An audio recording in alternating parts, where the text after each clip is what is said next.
We are live. We're here with Chris, and we are here to talk about the week that we have ahead. Thank you guys for joining in. Thanks for all your comments. We love to see the comments in the live chat box here on the right. Anyway, we're here to talk about stuff in indoor soccer. A lot to recap over the last week or 2 weeks, and obviously preview a huge weekend for us. Before I let Chris get going here, I'll give you a rundown and I'll repeat them as we go through, but huge weekend of soccer, monumental weekend of soccer. Friday night at 7 p.m., the Stars take on the Baltimore Blast. Saturday night, 5 p.m., South Sound FC is taking on Bellingham United at the Tacoma Soccer Center. And at 7 p.m., the Tacoma Stars Reserves are taking on Everett City. Sunday night at 5 p.m., the Stars are playing the Baltimore Blast on the second game of the weekend. So 4 games of soccer, and we got tons of ticket options for you. On Friday night, obviously, we've got a 20% off code for the whole weekend. It's Kent24, Kent 24. And then for the weekend, for the South Sound and Tacoma Stars Reserves, we have a ticket that you can buy through our showware or tickets.com, reservestickets.com. $15 for the both games or $20 at the door for both games. So we got tons of ticketing options. Anyway, let's dive into it. I'm going to recap it as we go through here. Lots to talk about. Thanks for coming on, Chris. Thanks for listening to me yammer for 90 seconds. Thanks for having me on. Here we go. So let's talk a little bit about the All-Star game, because I've been asked by everybody. You know, you were selected as an All-Star, but you weren't able to make it. Talk through it. Some people think that I was not letting you come, or we weren't letting you come. Do you want to just kind of like lay it out in front so we know? Yeah, you guys didn't let me go. No, that's not what happened. No, I mean, if you watch the game against Milwaukee here in Washington, I got injured somewhere around I think it was like the media timeout mark, somewhere there just before or after. So like the 8-minute mark. My neck or my head kind of caught, I forget which player it was, but into their thigh, and my neck tweaked in a very strange way, and pretty scary injury because my whole right side went numb, my arm, my chest, everything for like 20 seconds. And so I had a huge crack down my neck, and so I wasn't really sure what happened. And after, the game and getting looked at, x-rays came back negative and whatnot, but it was like a stinger is kind of what they described it as. But all the muscles in my neck and my spine, it just did not feel capable of playing in that game. And so missing the All-Star game for me was a bummer. But I think it was the right call, just based on what I saw as well with like goalie wars and all these things I didn't know were going to be part of it. And then having to play the game as well, it was probably a good call to skip it, but one that, I'm bummed about. Yeah. I mean, I will say that weekend or that week, that day was really long. And I feel like the goalkeepers worked harder than probably anybody, because they had first goalie wars, and then we had shootouts, right? And there were that was it, shootouts. Yeah. 12 people per team, so 24 shooters. So divided by 4. So each goalkeeper had to have 6 shooters against them. But the goalkeepers were just subbing in and out, and the shooters every time was a new guy. So they got a lot of shots in them. Then goalie wars, and then we did the 3-line challenge, and then we played. So I feel like the goalies got a pretty hefty load of a workout in there. So yeah, it probably was the right call to not go too hard on that week, but certainly missed. And I know you were really upset today at training when I showed up with my All-Star jacket that you didn't have one to rep as well. So MASL, we're waiting for Chris Toth's All-Star jacket. We can accept it by mail whenever you'd like to send it. That'll be fine. So we're still missing one large jacket for the All-Star weekend. Talk a little bit about maybe the Milwaukee game at home. You came out of it and had a different role. Obviously, you weren't playing, but how did you feel like you could help? Did you feel like you were going to go back in? Like, what was that kind of moment like? Because I had a lot of fans after the game saying it looked like you were going back in. And actually, you and I had a conversation where you were like, I think I might go back in. But then Luis kept playing. And so kind of talk through that maybe. It was a weird one because normally, I've never really been knocked out of a game. I normally power through it, and it just felt very strange. And so I don't think I was very useful at all for at least the remainder of the first half because I was just thinking about it so much, what I experienced. And so I was just like not helpful. And then I just decided, I looked at the trainer, I was like, just cut it, dude. It's over. Just put ice on me and let's just, move on. Because they kept checking on me like, hey, what do you think? Do you think you can go? And I was like testing it, but I wasn't confident. Um, and so then I just decided to step out and then try to help where I could on the bench, but that didn't happen until about the second half. It's hard for me to let go. Yeah, when you're in the competitive moment, it's hard to shift gears and say, okay, I'm not playing right now. I'm going to turn into coach mode or help mode or assistant mode or whatever it is that you're going to be. Well, talking about injuries, we've got a lot of people that are coming back into the fold now. Adrian missed. Chris makes 6 days on his way to practice. Adrian Correa was able to run around a little bit today and is looking like he's close. Jamel Cox looks like he's close. So we've had some injury scares over the last couple of weeks, but it looks like bodies are getting closer. Our schedule isn't getting any easier in terms of like the game volume, but obviously being at home makes it a little bit easier. Talk a little bit about this 7-game home streak and kind of what it feels like to not have to travel for a little bit, since the first 2 months of season felt like we were traveling the whole time. No, I mean it is really nice. A bye would be better, but being at home definitely helps. If anybody, I'm sure a lot of people have traveled, on an airplane or whatnot. But when you land, the first thing you're thinking is, all right, like shower, sleep, food, like all that. And when you play a game in between all that, and then have to play another game after, it just adds up. And I want to say the whole month of January and part of February, I mean, we were never here in Washington. We were kind of bouncing around everywhere. Gained a lot of air miles. Oh yeah, Alaska MVP. But yeah, it's nice. It's nice to be able to host some games at home, even if they're double headers and there's no travel in between, because it's just a whole nother layer of just wear and tear on your body, even though you're not really doing anything, but you're up in the air, you're sitting, you're not in a position you like to be in, you're in a different bed, a different everything's thrown off. And so when you can actually just sit and wait and train and try see the people that you need to see in order to help your injuries or whatever you need, very helpful. Yeah, I think the biggest thing that is maybe not talked about a lot is it's not just the travel, which, as you mentioned, is tough because it's not your bed, it's not your, all the things. It's also the difficulty of the travel, because sometimes, there were the San Diego and the Ontario Chihuahua weekends were so hard. I mean, we had to go Chihuahua on Friday night, which is always a super tough place to play, and the games are 3.5 hours long. You finish at 10:30 or 11. You get to the hotel.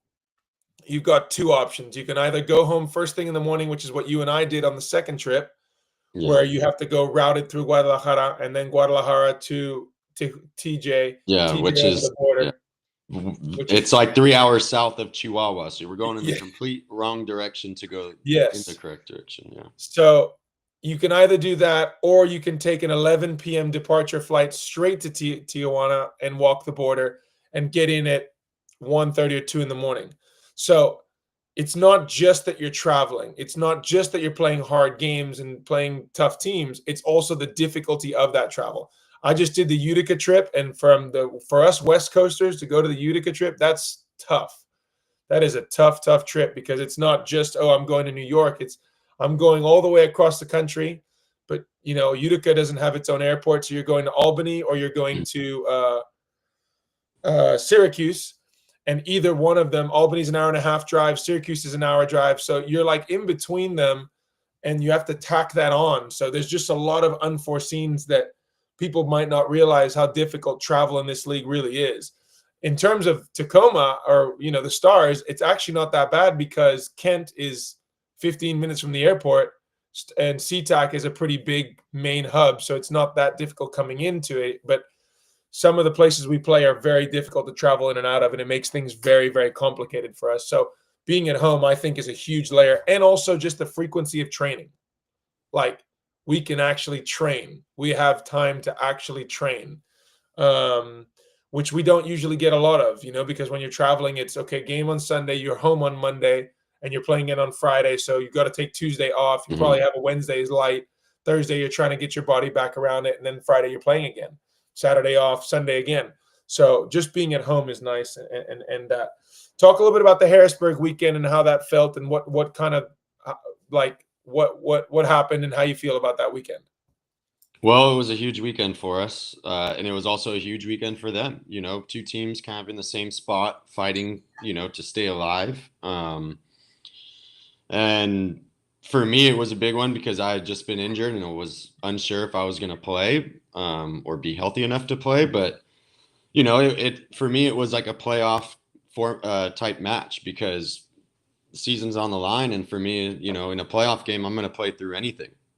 Whatever I got to play through, I'm going to play through. And that's how I felt for this weekend. And we came away with 2 massive wins. Sunday was a bit more difficult than, Friday. Harrisburg is a good team, obviously they haven't had the best record over the years, but that's not an easy team to beat. They play really well. They're well coached. They have some veteran players, and they gave us a good run. Both games were tight, more so though on Sunday. And for us, it was huge though. We had to worry about us. Couldn't really worry too much about them.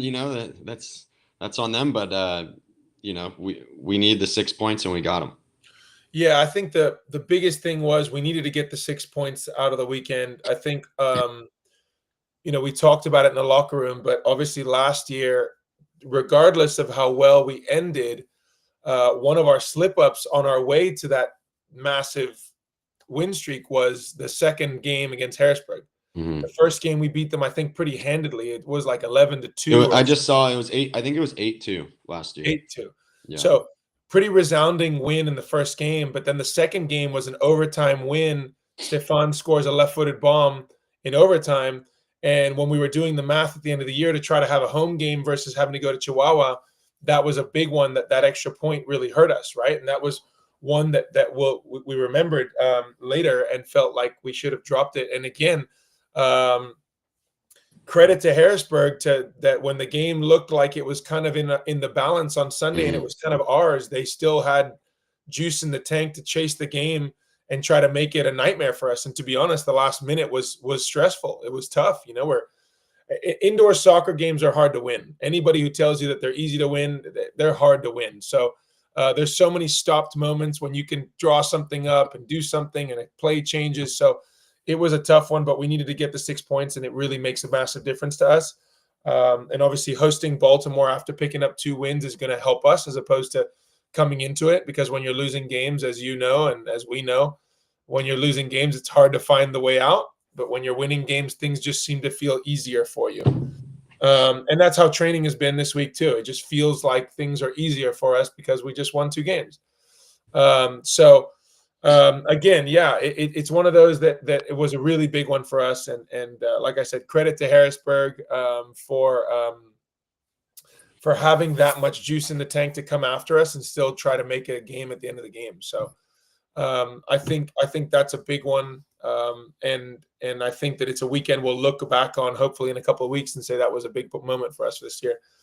Talk a little bit about, I wanted to talk a little bit about the playoff race and how the numbers are stacking up, and maybe talk a little about the format, because I saw a lot of debate online of what's happening in the San Diego series of who's hosting what.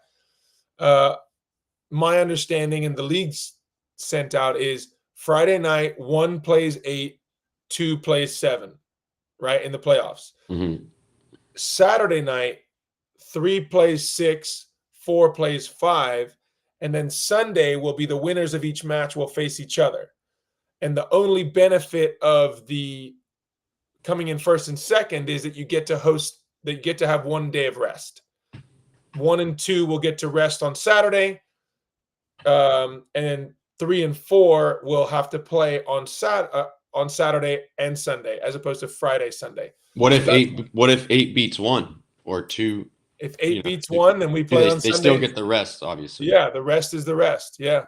Yeah. That's how I figured it was. I don't know the days and all that, but I figured it was still a 1 versus 8, 2 versus 7, which I think works for a single table league, right?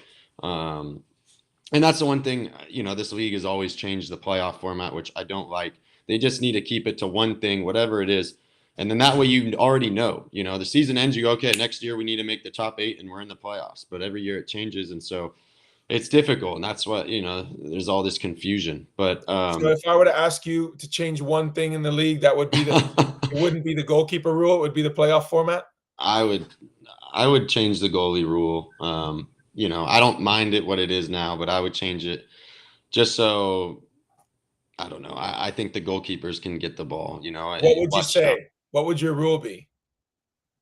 Just the goalies have 5 seconds everywhere, maybe, but they can get it, or whatever, 4 or 5, whatever. But the goalie can get the ball. I mean, the goalie gets in outdoor, in beach soccer. It shouldn't be a problem. If we're worried about the goalie, like, come on. Like, I think the easiest thing for any fan to digest is 4 seconds wherever they want to get it. They can get it anywhere they want, but they can only have it for 4 seconds. Yeah, and then I think if you do a 6 attacker, like if the goalie's off the field, then that player can have it as many seconds as he wants.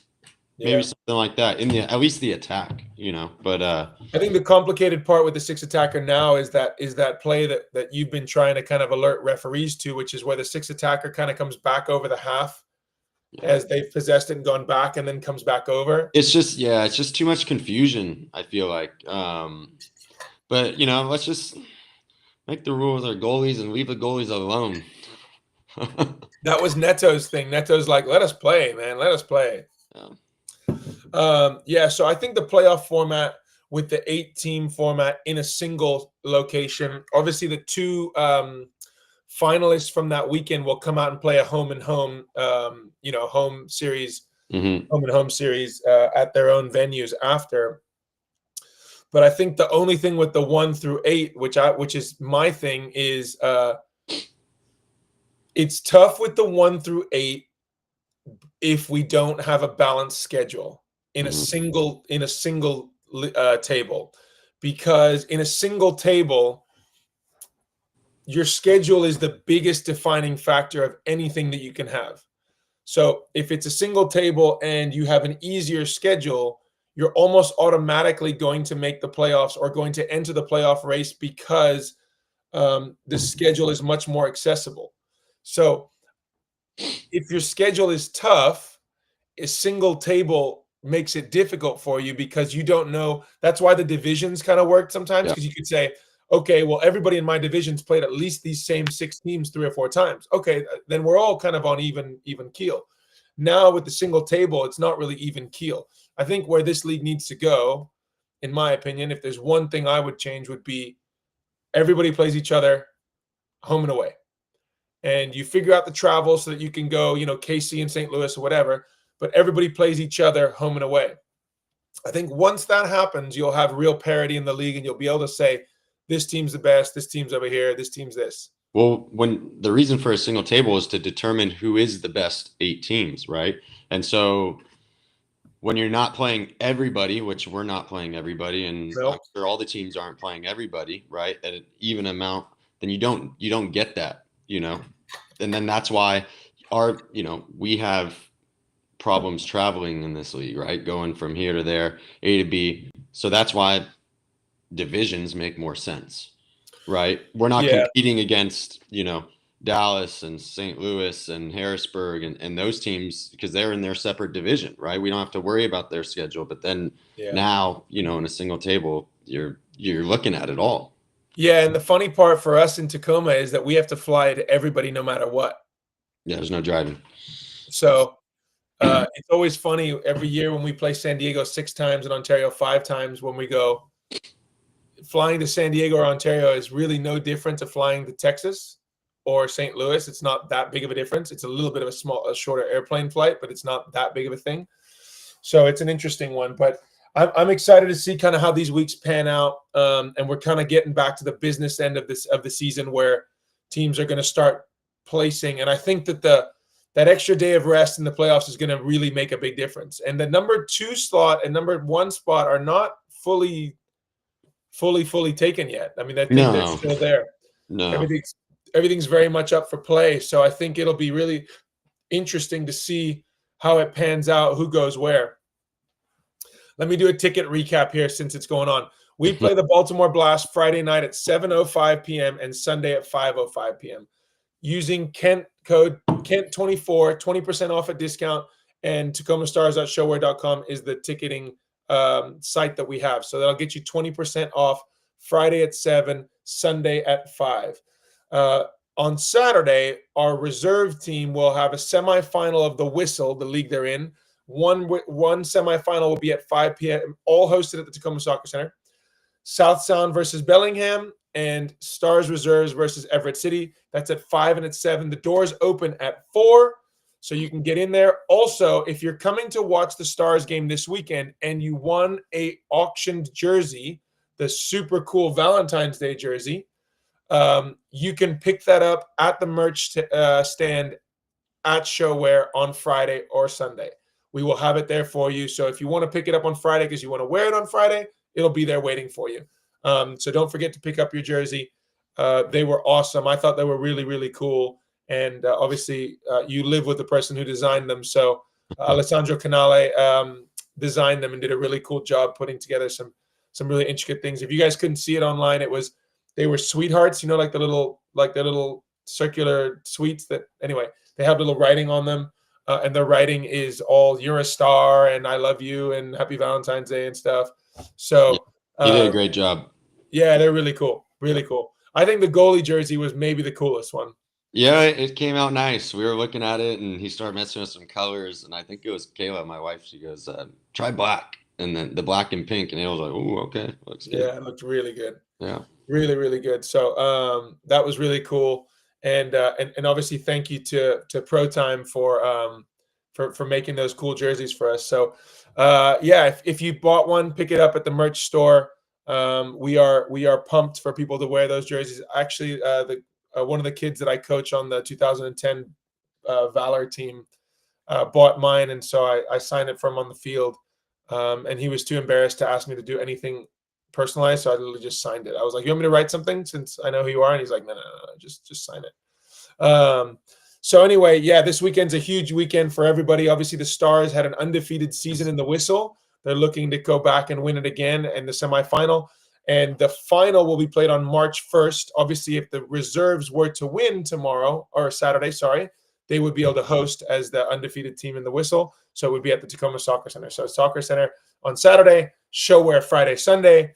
And it's going to be a great game against the Blast. We played against them last year at home, one game, and we won. 7-4. Okay, I was going to say 8-5, so 8-4. It was a tight one, and it was early on in the season. I want to say it was game 2 or 3. No, it was after the Utica game. So we started 0-2 with San Diego and Monterey. No, but whatever. It was early. It was like I think we didn't play Monterey right at the beginning of the season. No. Monterey was kind of mid-season. It was San Diego. Right. We went. No, Monterey was right before we went to KC because that's the game I got hurt in right before I actually got hurt. Yeah, it was like we went even after beating them. I think we went 2-2 or something. Yeah, 2-2 after beating them. Yeah. Well, we're excited to host Baltimore in town. They've had an unbelievable start to the season. They're doing super well. A new lineup. Baltimore for years had a kind of a core group of guys that have been together.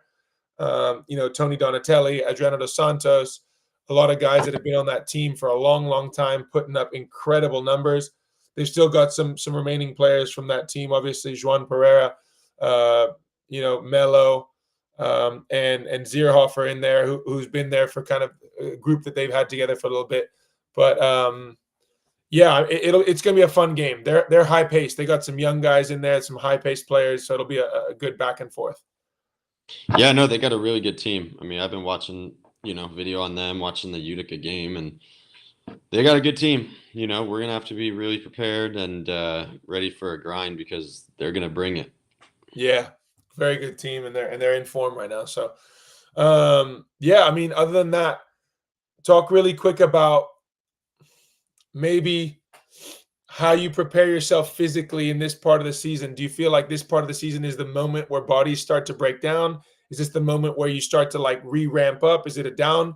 I always find for my indoor seasons, I start preseason like really high, and then in the middle of the season, maybe like 2 or 3 weeks ago, which is when I got hurt, I usually have a dip because I'm kind of going, and then games start coming and you can't train as much, and so you get like down.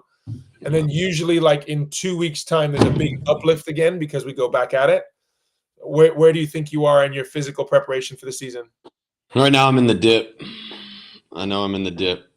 Maybe not. You know, I think my play is still good, but it's hard to stay healthy to play. Um, you know, everybody gets kind of like a bye that's not, you know, it's not listed as a bye, but teams aren't playing a week here or a week there. Um, our bye so happened to be during Christmas, which was really early when everybody was healthy. So it wasn't Yeah, helpful, right? I yeah, think Ontario had like the weekend off, just this last one. I know they're playing this weekend. And that helps, you know, and we don't have that. After Christmas, we've played every weekend, at least a game or two games. Um, you know, and so right now our team, you know, we have guys that are injured, which is normal, and I'm sure other teams have guys that are injured too. Um, and so, you know, what you do in the preseason really matters because if I didn't do what I've been doing my whole career in the preseason, or even before that, just off season, you know, I don't know where I'd be right now. yeah, Um, but you know, it's this is the grind part, you know, you're 14, 15 games in, it's like, okay, you know, you got another 8 left, you know, you're going, all right, this is the grind, you know, you got to grind through it and you know, do whatever you can and you know, nobody's really playing at 100%, you know, and if you are, well, I, I don't know, I good got to for ask you. you what you're doing, you know. Yeah. No, But it's the part of the season where you just see kind of players that start to disappear, start to you don't know why they're not playing, and then there's always sort of some injuries, and it's very hard to sustain some of the travel, some of the game volume, some of the frequency of games. I mean, from my personal perspective, obviously had a knee injury like 3 or 4 weeks ago, and then straight from the knee injury into game Wednesday for the All-Star game, game Friday at home, game Sunday at home, with Thursday between All-Star game and first game being travel from Utica, which was an 18-hour travel day, one off day, and 3 games in 5 days. And so it's like the body it can only do so much. And I'm not 22, so even a 22-year-old I think would have had a hard time with that week. But obviously, super challenging. But I think that we're gonna start seeing playoff indoor soccer, which is really fun to watch across the league. Teams are gonna start being in that format where they're starting to be like, it's kind of playoff basketball. There's no free dunks, there's no free layups in playoff basketball, right? Like you just don't get the freebies anymore. People are gonna challenge most of the plays. Not that my basketball, IQ is very high, but everything's going to get really challengeable now, and it's going to be a really big grind to get through games. So I think it's fun for fans. I think fans are going to get a show in February and March. They're going to get a big show with a lot of games and a lot of high density plays. I would say the season has been like that already, though. There's been a lot of really tight, good games just this season. And I think more are coming for sure because everything's kind of getting tight, you know, with the playoffs coming up. But, you know, there's been some great games. I mean, Texas just upset Milwaukee, Yeah, you know. Our record, yeah, we got 4 wins, but we've really only been blown out twice, and it was kind of yeah. towards the end. You know, we're giving everybody a game. It seems like everybody's giving everybody a game. You We've know, got what, five overtime games this year? Five? we've won. How many have we won? Only one overtime. One No, overtime. I that's think we 4. We've lost 3. we lost three. Yeah, But you know, there's been games that have gone down to the wire that feel like they're overtime. But it's not just us. There's been a lot of other teams that yeah. have been playing really tight games. You know, St. Well, you Louis has see the been one playing that tight games with KC, and St. Louis had the one where they won in the last second with Almeida scoring. Then you had the yeah, one that Milwaukee loses to Utica loses to Milwaukee. Yeah, and they lost to San Diego. So what my point is that there's been really tight games already this season. So, if you're not entertained, like it's been really good. It's been good ball. It's been it's looked like playoff type soccer from the beginning. Yeah, I mean, I think from a fan perspective, they're seeing this year's been a show. I mean, I think that the games. I think in years past there was always a team that just kind of mops everybody. There's always like the Monterey that you go, okay, they're winning, guaranteed last year, or okay, they're going to win by 6 or 7. Even Chihuahua, who are virtually unbeatable in Mexico, have had a couple of nail biters. I mean, they obviously lost. They beat us. I'm sorry, they beat us in shootouts here in Washington. And then we had them 1-1 going into the fourth quarter. In the fourth, yeah, in the fourth. So, are you not entertained? So I think it's a really good show. And fans have had some amazing games, and there's some really good ones coming up. So I'm excited for this weekend's game. We're looking forward to seeing everybody. I'm going to go through the whole ticketing thing one more time, and then we're going to let Chris go enjoy his one day off, because tonight is my only evening off, and I know we don't have a lot of off days. So Friday night, using Kent24 will get you 20% off game tickets for the Stars game. Saturday night at the Tacoma Soccer Center, we can get your tickets online. If you don't know what to do, Pete's email is going right across right there. And get yourself a $15 ticket for both games at the Tacoma Soccer Center. A 5 p.m. game with South Sound versus Bellingham, 7 p.m. game with the Reserves versus Everett City. Or you can just show up at the door and buy them for $20, $10 a game. There are no wristbands, so it's just you're buying for $20. You got to go see both games or no games. So get them for $15 or $20 at the door. Saturday night, Sunday night, we also have a game against the Baltimore Blast, and you can get your tickets once again tacomastars.showware.com. It's tickering right now. Kent24 gets you some 20% off the tickets, and you get to come watch Chris Toth do his thing, reigning goalkeeper of the year, putting up some ridiculous numbers so far this season. I think your average is what, in the 4s? For what? GA? For your goals against. No, it's over. I think it's somewhere in the 5s. It's all right. It doesn't matter. The W is what matters. We want to get more of those. All the other stuff is just part of the game. Right. Well, thank you, Stars fans, for your unconditional support, for coming to the team. We've had nothing but positive vibes on the field with fans. It's so cool to see people come up to us. And the last game, I want to give a shout out on the show. We had 2 fans that drove 10 plus hours from Montana. They used to live in Tacoma, but they drove 10 plus hours from Montana to see the Friday night game, stayed at a hotel Saturday and Sunday to watch the Sunday night game, and drove home on President's Day Monday because they had the day off. Wow. They came all the way out here. They used to live here and come to all of our events, and they maintained their season tickets so they could come watch Stars games at home. So that was so cool to watch the fans come out and be part of that. And then I saw so many kids that were coming to their first ever Stars game that were just pumped about it. And so what a cool environment. And obviously coming onto the floor and spending time with us was really cool after. So thank you guys so much for your support. We'll see you Friday night, Saturday night, Sunday night. Go